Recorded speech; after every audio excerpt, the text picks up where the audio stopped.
This is Eagle Al, and let's get straight into it, man. I believe Jalen Hurts will get a historic contract because of this. Joe Burrow. Yes, Joe Burrow. It looked like the Cincinnati Bengals are working on some historic to pay Joe Burrow. That's why it's taking so long for them to have an extension ready. And in my personal opinion, whatever Joe Burrow gets, Jalen Hurts should get. Jalen Hurts is on the same level as Joe Burrow.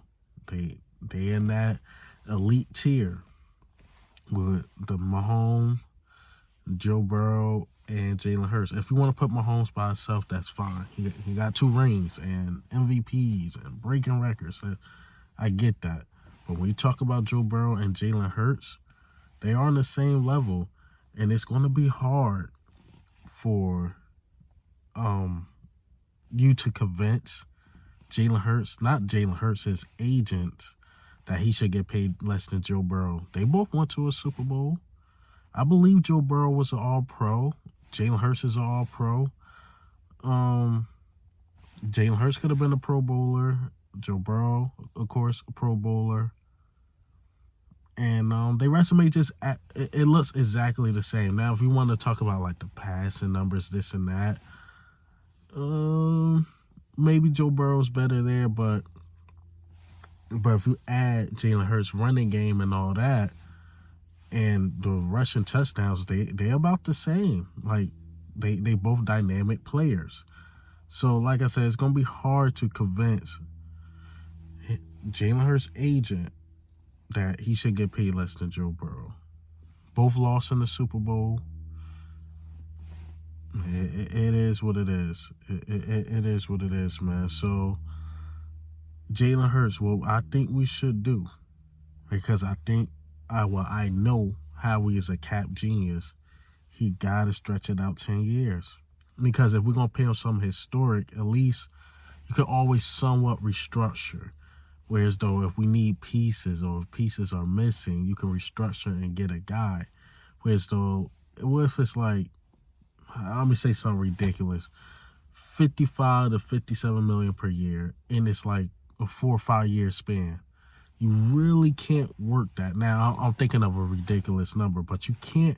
It's going to be hard to rework that. Like, the Giants are going to be bad for years is because they got not really a historic quarterback in Daniel Jones, but they pay him $40+ million. And the thing the Giants complain about is that Daniel Jones need weapons, but how can you get him weapons? $40+ million. I think his last year of his contract is like $50+ million to pay, like a cap hit. So how are they going to add weapons? They might even lose weapons because Daniel Jones is not historic. He need weapons. Can you say the same thing about Jalen Hurts needing weapons? Sure. I've seen him do it with a lack of weapons and still get to the playoffs. So, I don't know. We're better with weapons. Let me say that. So if you get a 10-year contract, you can rework it, still bring in some guys. You see the Kansas City Chiefs do it from time to time. Like, all right, we have reworked Patrick Mahomes' contract so we could get him at least a Juju Smith-Schuster. Or we could at least keep his guy Kelsey on the team. Or we could keep Chris Jones. Like, they keep their main core together because they could work that contract.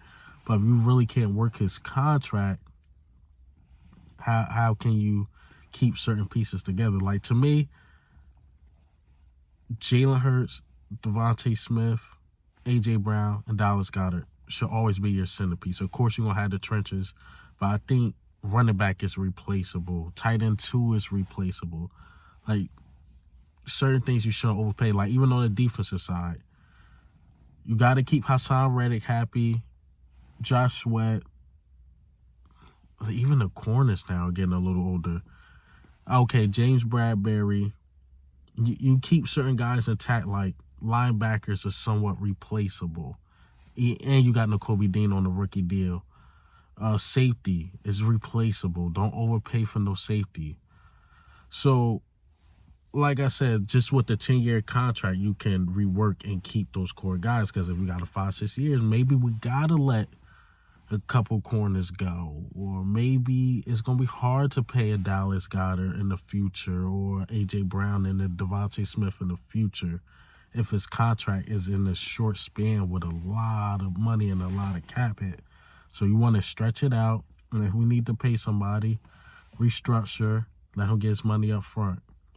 That's what it is. But man, before I end this video, Lamar Jackson with the bombshell, man. Lamar Jackson with the bombshell. Ravens, please just don't trade him to Washington. I don't want to deal with this dude 2 times a year. Make the call to the Jets or something, please. If you guys can't get Aaron Rodgers, man, the Ravens are fumbling because quarterbacks are hard to get. You seen after Joe Flacco fell off, it's been a minute, and y'all got lucky with Lamar Jackson. Y'all about to just let him go and then go through that re-ramp again? I don't know about this one, Ravens. Hopefully y'all making the right decision. I say pay him, but I don't know how much he's asking for. The media saying one thing, he's saying another. There's always 2 sides to a story. But, hey, man, what do you think? How do you feel, man, about Jalen Hurts possibly getting a historic contract? I think it's going to be historic because whatever Joe Burrow get, Jalen Hurts deserve. I'm not saying he deserve more, not saying he deserve less, but it got to be in that same ballpark. If the Cincinnati Bengals are crazy enough to put in like a 4 or 5 years, let them do that. But it's like, Jalen Hurts, we want to keep you forever. We're going to put this in a 10-year. You're here till you 34, 35. I'm with that because you can always rework that contract. But this is Eagle Al. I'm out.